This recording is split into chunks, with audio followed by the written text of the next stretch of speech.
ವಿಶ್ವವಿಖ್ಯಾತ ಮೈಸೂರು ದಸರಾ 2026ಕ್ಕೆ ಮುಹೂರ್ತ ಫಿಕ್ಸ್ ಆಗಿದೆ.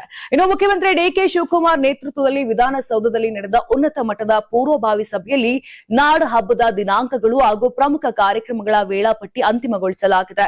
ಈ ಬಾರಿ ದಸರಾವನ್ನ ಇನ್ನಷ್ಟು ಅದ್ದೂರಿ ಹಾಗೂ ಅಂತಾರಾಷ್ಟ್ರೀಯ ಗುಣಮಟ್ಟದಲ್ಲಿ ಆಚರಿಸಲು ಸರ್ಕಾರ ನಿರ್ಧಾರವನ್ನ ಮಾಡಿದೆ. ಇನ್ನು ಸಭೆಯ ಬಳಿಕ ಮಾಹಿತಿ ನೀಡಿದ ಅಧಿಕಾರಿಗಳ ಪ್ರಕಾರ ಜುಲೈ 26ರಂದು ಗಜಪಯಣ ಆರಂಭವಾಗಲಿದೆ. ಅಕ್ಟೋಬರ್ 11ರಂದು ದಸರಾ ಮಹೋತ್ಸವಕ್ಕೆ ಅಧಿಕೃತ ಚಾಲನೆ ಸಿಗಲಿದ್ದು, ಅಕ್ಟೋಬರ್ 21ರಂದು ವಿಜಯದಶಮಿ ಜಂಬೂ ಸವಾರಿ ನಡೆಯಲಿದೆ. ಅಂದು ಸಂಜೆ 4:10ಕ್ಕೆ ಮೀನಾ ಲಗ್ನದಲ್ಲಿ ಮುಖ್ಯಮಂತ್ರಿ ಡಿಕೆ ಶಿವಕುಮಾರ್ ಪುಷ್ಪಾರ್ಚನೆ ನೆರವೇರಿಸುವ ಮೂಲಕ ಜಂಬೂ ಸವಾರಿಗೆ ಚಾಲನೆಯನ್ನ ನೀಡಲಿದ್ದಾರೆ. ಇನ್ನು ಸಭೆಯಲ್ಲಿ ನಾಡ ಹಬ್ಬದ ಸಂಪೂರ್ಣ ರೂಪುರೇಷೆ, ಗಜಪಯಣ, ದಸರಾ ಉದ್ಘಾಟನೆ, ಜಂಬೂ ಸವಾರಿ ಸೇರಿದಂತೆ ಪ್ರಮುಖ ಕಾರ್ಯಕ್ರಮಗಳ ಬಗ್ಗೆ ಸುದೀರ್ಘ ಚರ್ಚೆ ನಡೆಸಲಾಯಿತು.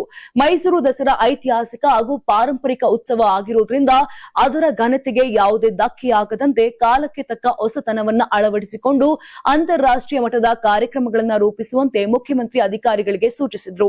ಇನ್ನು ಮೈಸೂರು ದಸರಾ ರಾಜ್ಯದ ಸಂಸ್ಕೃತಿ, ಪರಂಪರೆ ಮತ್ತು ಐತಿಹಾಸಿಕ ವೈಭವವನ್ನ ಜಗತ್ತಿಗೆ ಪರಿಚಯಿಸುವ ಮಹೋತ್ಸವವಾಗಿದೆ. ಆದ್ರಿಂದ ಎಲ್ಲ ಕಾರ್ಯಕ್ರಮಗಳು ಕೂಡ ಕನ್ನಡ ಸಂಸ್ಕೃತಿ ಮತ್ತು ಸಂಪ್ರದಾಯಗಳಿಗೆ ಅನುಗುಣವಾಗಿ ನಡೆಯಬೇಕು ಅಂತ ತಿಳಿಸಿದ್ರು.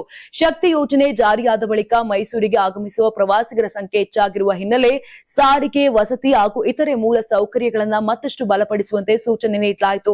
ಜೊತೆಗೆ ರಾಷ್ಟ್ರ ಮಟ್ಟದ ಖ್ಯಾತಿಯ ಗಾಯಕರು, ಸಂಗೀತಗಾರರು ಹಾಗೂ ಕಲಾವಿದರನ್ನು ಆಹ್ವಾನಿಸಿ ಗುಣಮಟ್ಟದ ಸಾಂಸ್ಕೃತಿಕ ಕಾರ್ಯಕ್ರಮಗಳನ್ನು ಆಯೋಜಿಸುವ ಪರಂಪರೆಯನ್ನ ಮುಂದುವರಿಸಬೇಕೆಂದು ಸಭೆಯಲ್ಲಿ ತೀರ್ಮಾನಿಸಲಾಯಿತು. ದಸರಾ ಕುರಿತು ಟೀಕೆ, ವಿಮರ್ಶೆಗಳು ಸಹಜ. ಅವುಗಳಿಗೆ ಹೆಚ್ಚಿನ ಮಹತ್ವ ನೀಡದೆ ಜನರ ನಿರೀಕ್ಷೆಗೆ ತಕ್ಕಂತೆ ಅತ್ಯುತ್ತಮ ಮತ್ತು ಸ್ಮರಣೀಯ ದಸರಾ ಮಹೋತ್ಸವವನ್ನು ಆಯೋಜಿಸುವತ್ತ ಎಲ್ಲ ಇಲಾಖೆಗಳು ಸಮನ್ವಯದಿಂದ ಕೆಲಸ ಮಾಡಬೇಕು ಅಂತ ಮುಖ್ಯಮಂತ್ರಿ ಡಿಕೆ ಶಿವಕುಮಾರ್ ಸೂಚಿಸಿದರು.